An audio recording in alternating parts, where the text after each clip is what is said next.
Sir मेरा नाम सुनीता साव है और मैं बोकारो से आई हूँ सर। और हम लोग यहाँ पर अनिश्चितकालीन धरना पर बैठे हैं सर।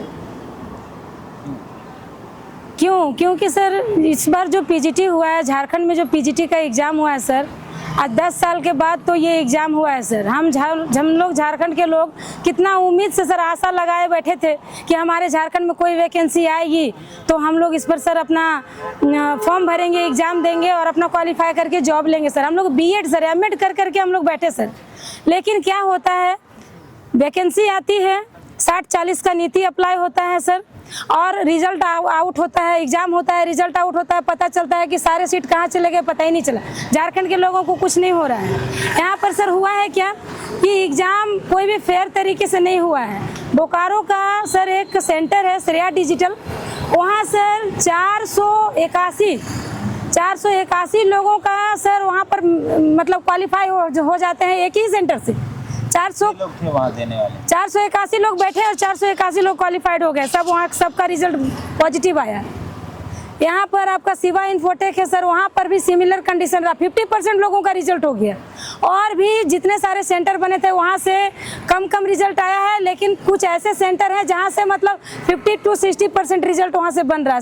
श्रेया डिजिटल तो एकदम फेमस हो गया सर। 481 लोगों का तुरंत वहाँ से क्वालिफाइड हो जाते हैं। टॉपर्स वहीं से, सारे सब्जेक्ट के टॉपर्स भी वहीं से निकल करके आते हैं। सर हम लोगों की नर्म निवेदन है झारखंड सरकार से कि सर सीबीआई जांच करिए, सीबीआई जांच करके सर रिजल्ट को फेयर तरीके से करिए, क्योंकि कोई कटअप जारी नहीं हुआ है। रिजल्ट का कोई एक जो सार होता है वैसा कुछ नहीं हुआ है। जिनका मन आया सिर्फ एक रोल नंबर छाप करके उनको रिजल्ट दे देता है। जब पेपर डॉक्यूमेंट वेरिफिकेशन का सर समय आया, जेएसएससी के कार्यालय से जो बच्चे निकल रहे हैं उन लोगों से पूछा जा रहा है कि आपका कितना था भाई साहब, आपका डीबी हो गया? हाँ डीबी हो गया, 74 आया था, हमारा डीबी हो गया। सर 74 में रिजल्ट बन रहा है और हम लोग 114, 115 लाने वाले कैंडिडेट रोड पर बैठे हैं सर, धरना दे रहे हैं। हम लोग जब जाते हैं, अगला पार्टी जो अभी राजभवन में बैठ करके नियुक्ति पत्र की मांग कर रहे हैं, उन लोगों के सर पे बड़े बड़े लोगों का हाथ है, विधायक लोगों का हाथ है। वो लोग तुरंत माननीय मुख्यमंत्री सर से और मैडम से तुरंत मिल लेते हैं, अपनी बातें रख लेते हैं। हम लोग 4 बार जाते हैं, हम लोगों को कोई मैडम से और सर से मिलने नहीं दिया जाता है। हम लोग एकदम हार के इस अनिश्चितकालीन धरना पर बैठ गए और हम लोग तब तक बैठे रहेंगे जब तक सीबीआई जाँच नहीं होती है और रिजल्ट पूरा फेयर नहीं होता है। बहुत अच्छे लोग भी हैं इनमें, बहुत अच्छे लोग, पढ़े लिखे क्वालिफाइड लोग भी हैं इनमें, लेकिन बहुत तरह से घोटाला वाला लोग भी है सर, सेटिंग वाला भी लोग बहुत बड़ी तादाद में है इसमें। मेरा नाम होगा शेख मोहसिन और हम लोग यहाँ धरने पर बैठे हुए हैं क्योंकि पीजीटी का जो एग्ज़ाम हुआ है उसमें बहुत बड़ा धांधली हुआ है। हम लोग धरने के माध्यम से मुख्यमंत्री जी को या झारखंड सरकार को हम लोग बताना चाहते हैं कि कैसे कैसे इस पीजीटी एग्ज़ाम में धांधली हुआ और पैसे वालों को कैसे कैसे नौकरी दिया गया।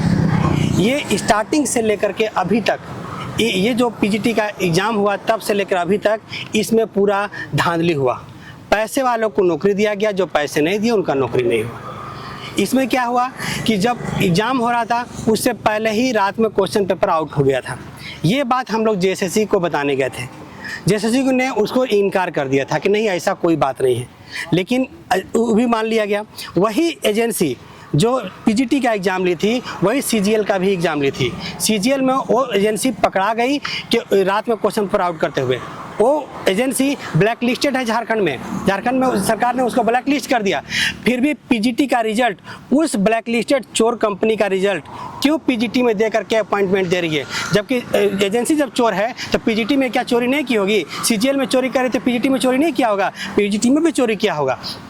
एजेंसी ही मिल करके, जो एजेंसी एग्ज़ाम ले रही थी वही एजेंसी एग्ज़ाम सेंटर से मिल करके, जो एग्ज़ाम सेंटर होता है उससे मिल करके सब क्या किया है, एग्ज़ाम सेंटर से मिल लिया है और एग्ज़ाम सेंटर से मिल के एग्ज़ाम सेंटर में ही सब चोरी करवा लिया।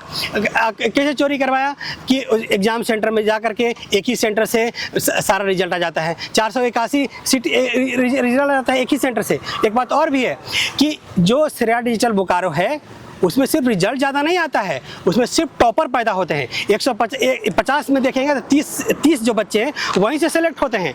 यहाँ पे कोई इंसिडेंट नहीं बल्कि सीधा घोटाला है। और एक बात और बताना चाहते हैं, श्रेया डिजिटल बोकारो जो है उसमें जो सिलेक्टेड कैंडिडेट हैं वो सभी एक ही रूम में बैठे हुए थे। और दूसरा बात ये है कि हम लोग बार बार मिलने की कोशिश कर रहे हैं मुख्यमंत्री जी से, कल्पना सोरेन मैम से, अपनी राज्यपाल सर से, कि हम लोग की बात सुना जाए और हम लोग बताएंगे कि कैसे पीजीटी एग्जाम में घोटाला हुआ, धांधली हुआ, और इस पर जांच बैठाया जाए, इस पर सीबीआई ईडी का जांच हो। और दूसरा बात ये बताना चाहते हैं कि जो लोग रिजल्ट की मांग करने के लिए राजभवन के पास बैठे हुए हैं, उनका बात सुन करके झारखंड सरकार रिजल्ट जारी करती है, झारखंड सरकार उसका जांच करवा ले उन लोग बच्चों का, तो सारे के सारे जेल जाएंगे। क्यों? क्योंकि उन लोग सब के सब करप्ट लोग हैं, सबके सब पैसा दिया हुआ है, उन लोग का पैसा फंस नहीं जाए इसलिए वहाँ पर बैठा हुआ है। और उन लोग क्या है, उन्हीं लोग कैंडिडेट है जो झारखंड जो जेएसएससी में जो क्वेश्चन रॉन्ग हुआ था, 150 में 50 क्वेश्चन रॉन्ग हुआ था, तो उसको करेक्ट करवाने के लिए हम लोग जा रहे थे, उन लोग रिजल्ट जारी करने के लिए जा रहा था। ये कॉमन सेंस सोचिए कि उन लोग रिजल्ट जारी करने के लिए जा रहे हैं जबकि हम लोग करेक्शन के लिए जा रहे थे। इसी तरह से हम लोग ये चाहते हैं कि सरकार जब तक पीजीटी का जांच नहीं करवाए तब तक रिजल्ट जारी नहीं करे, सारा प्रोसेस को रोक दे, उन लोग का वेतनमान पे रोक दे, जो भी 4 सब्जेक्ट या 11 सब्जेक्ट का जो कोई भी ज्वाइनिंग भी जिसका हो गया उसका भी रोक के वेतनमान पे रोक लगाए, पहले जांच करवाए उसके बाद वेतनमान करे। और अगर उन लोग कल्प्रिट पाया जाता है तो उन लोग को जेल करे और 10 करोड़ जुर्माना, 10 करोड़ का जो जुर्माना है और 10 साल जेल है उसके ऊपर करवाया जाए। अगर सरकार नहीं करती है तो हम ये मानेंगे कि झारखंड सरकार भ्रष्टाचारियों के साथ है, न्याय के साथ नहीं है।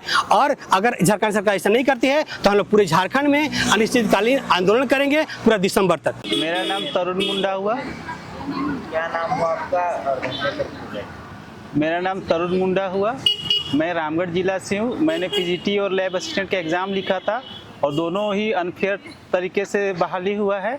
मैं चाहता हूँ कि इसका जांच हो सीबीआई और ईडी के द्वारा। और क्योंकि हमेशा एक सीरिया डिजिटल हो गया और आपका ये सिवा इन्फोटेक से अधिकतर कैंडिडेट का होना, ये कहीं न कहीं ये सेटिंग का ही मतलब भ्रष्टाचार का ही ये है। इसलिए हम चाहते हैं कि इसका जांच हो ईडी और सीबीआई के द्वारा, और जो ईमानदार है उनको रखा जाए और जो गलत तरीके से घुसे उन पर कार्रवाई की। क्योंकि सरकार ने नियम बनाया है कि 10 साल सज़ा 10 करोड़ का फाइन लेगा, तो उस पर कब अमल होगा?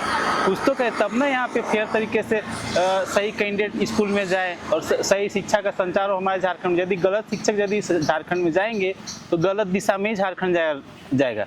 इसलिए हम चाहते हैं कि इसका सीबीआई और ईडी का जाँच हो।